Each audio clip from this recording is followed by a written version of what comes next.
Hello everyone, welcome to Pathway Education. आपका हमारे channel पे स्वागत है। और आज हम लोग पढ़ने वाले हैं फोर्स।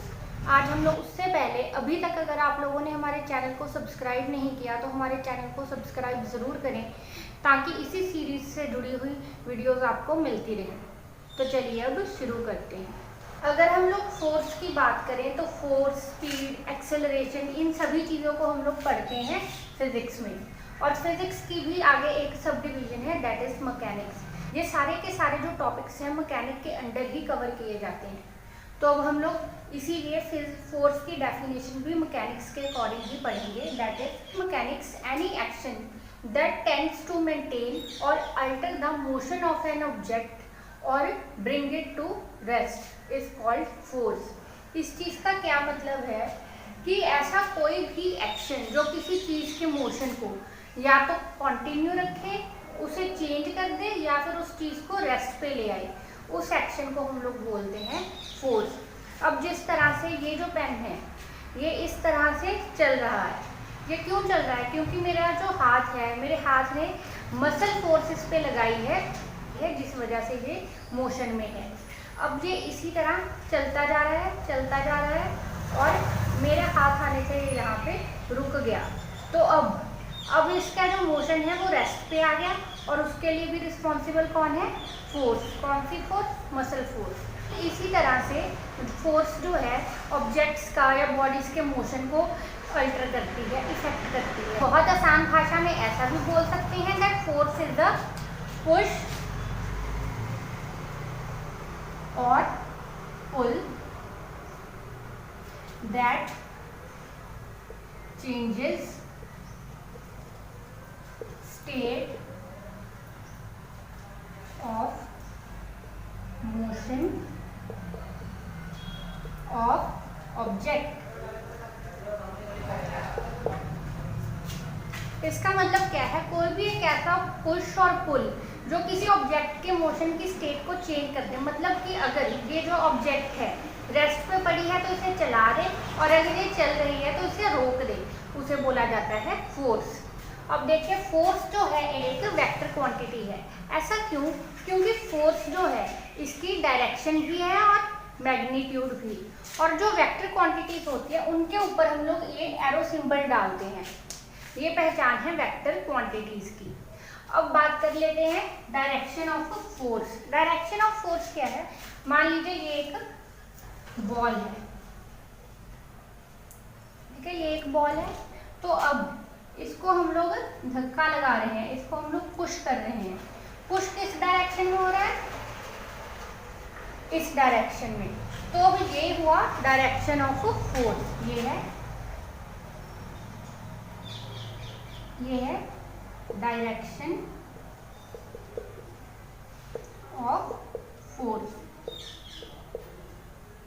और जो फोर्स लग रही है अब ऐसा है कि सारी की सारी बॉल पे फोर्स नहीं लग रही, सिर्फ इस एक पॉइंट पे लग रही है। जिस पॉइंट पे फोर्स लग रही है उसको बोला जाता है एप्लीकेशन ऑफ फोर्स।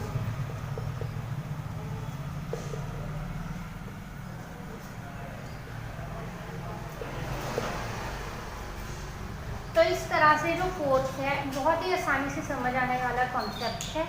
और अब हम बात करते हैं कि फोर्स जो है कर क्या क्या सकती है, फोर्स से क्या हो सकता है। देखिए, हम लोगों ने क्या पढ़ा कि फोर्स है एक पुश और पुल जो किसी भी चीज़ के मोशन को चेंज कर सकती है। इसका मतलब क्या है कि अगर कोई चीज़ चल रही है, force can stop a moving body. कोई चीज़ मोशन में है तो फोर्स उसे रोक सकती है। वो कैसे? अब देखिए, मान लीजिए एक बॉल है, चलती जा रही है, चलती जा रही है, उसे किसी ने कैच कर दिया, उस पर फोर्स लगा दी तो वो बॉल रुक जाएगी। अब यही बॉल पड़ी है तो किसी ने इसको किक कर दिया, फिर से इस पे क्या लगी? फोर्स। तो ये जो बॉल है ये चलने लग जाएगी। इसका मतलब क्या हुआ? Can bring a body to motion from rest. और अब मान लीजिए कि आप लोग क्रिकेट खेल रहे हैं, बॉलर ने बॉल डाली एक डायरेक्शन में, बैट्समैन ने उसको हिट किया, तो वो जो चीज़ पहले से ही मोशन थी, बैट्समैन ने उस पर और फोर्स लगाई और उसकी डायरेक्शन चेंज कर दी। Force can even alter the direction of an already moving body. तो इस तरह से ये सारी चीज़ें जो है फोर्स कर सकती है। तो चलिए अब अब हम लोग फोर्स के अलग अलग फॉर्मूलाज देख लेते हैं। ये हैं हमारे फॉर्मूलाज ऑफ फोर्स। देखिए क्या है कि कुछ डेरिवेशंस जो हैं हम लोग फोर्स की हेल्प से या फोर्स को डिराइव करने के लिए यूज करते हैं, तो वो सारी यहाँ पे दी गई हुई है। तो सबसे पहला जो फोर्स का फॉर्मूला है that is F is equal to ma, जहाँ पे m है मास और a है एक्सेलरेशन। किसी भी चीज पे फोर्स लगाई जा सकती है with the help of mass and acceleration. अगर किसी चीज का मास होगा तभी वो मूव करेगी। Force is equal to mass into acceleration. Mass और किसी भी चीज की मास और उसके एक्सेलरेशन का प्रोडक्ट उसकी फोर्स होता है। लेकिन अब हम जानते हैं जो एक्सेलरेशन है that is equal to velocity over time. किसी चीज की वेलोसिटी कितने टाइम में चेंज हुई दैट इज एक्सेलरेशन। तो क्योंकि जो एक्सेलरेशन है that is equal to v by t, तो हम लोग ऐसे भी लिख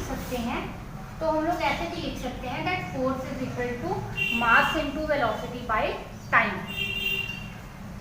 लेकिन जो मास इनटू वेलोसिटी है हमारा मास इनटू वेलोसिटी है that is equal to momentum.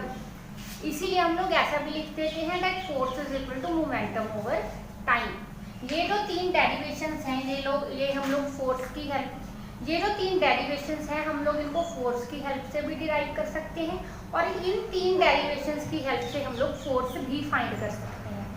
इन तीन फॉर्मूलों से अगर हम लोग इन तीन फॉर्मूलाज को ही सिर्फ यूज करें तो हम लोग मास और एक्सेलरेशन से फोर्स का पता लगा सकते हैं। अगर हमारे पास फोर्स और मास हो किसी चीज़ का तो हम लोग उसकी एक्सेलरेशन का पता लगा सकते हैं। अगर हमारे पास फोर्स और एक्सेलरेशन हो तो हम किसी चीज़ का मास फाइंड कर सकते हैं। हम लोग अब फोर्स की ही हेल्प से हम लोग वेलोसिटी भी फाइंड कर सकते हैं।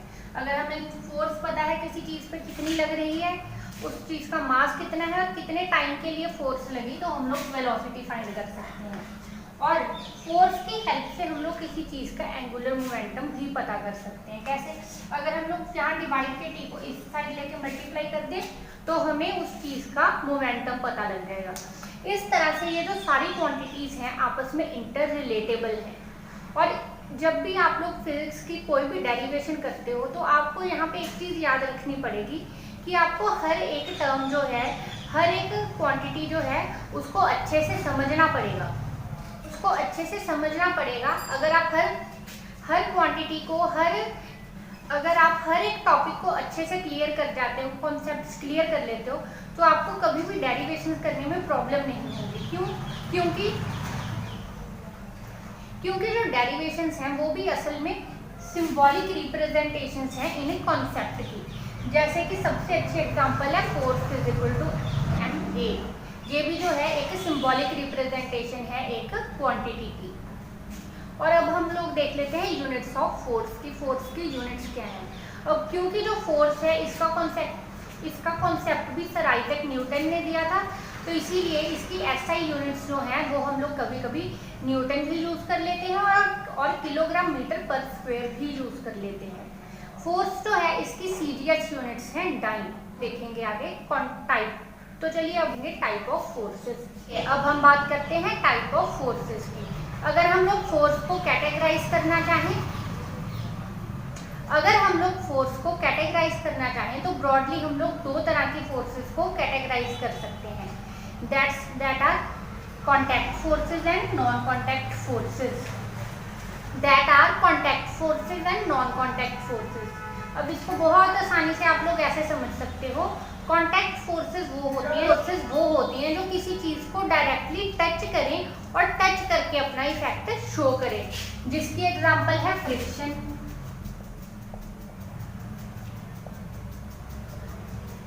दूसरी एग्जांपल है इस चीज़ की मसल फोर्स।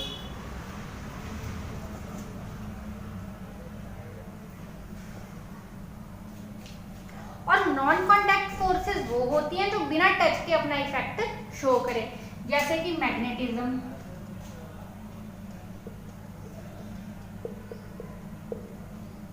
ग्रेविटेशन,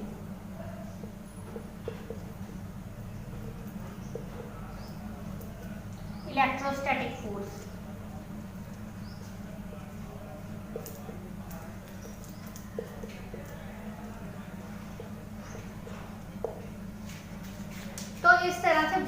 आसानी से आज हम लोगों ने जो कॉन्सेप्ट्स हैं अपने फोर्स टॉपिक के वो क्लियर कर लेंगे। अब हम लोगों ने बहुत आसानी से जो फोर्स हमारा टॉपिक है उसके कॉन्सेप्ट से क्लियर कर लिए हैं।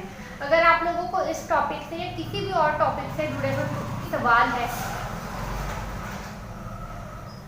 अगर आप लोगों को इस टॉपिक से या किसी भी और टॉपिक से जुड़े हुए कोई भी सवाल है तो उसे कमेंट सेक्शन में ज़रूर लिखें। इसके अलावा आप हम लोगों को टेलीग्राम और फेसबुक पे भी फॉलो कर सकते हैं, लिंक्स जो हैं डिस्क्रिप्शन में हैं। अगर आप लोग ऐसे ही और यूजफुल वीडियोस चाहते हैं तो हमारे चैनल को सब्सक्राइब ज़रूर करें। अगर आपको वीडियो अच्छी लगी है तो वीडियो को लाइक ज़रूर करें।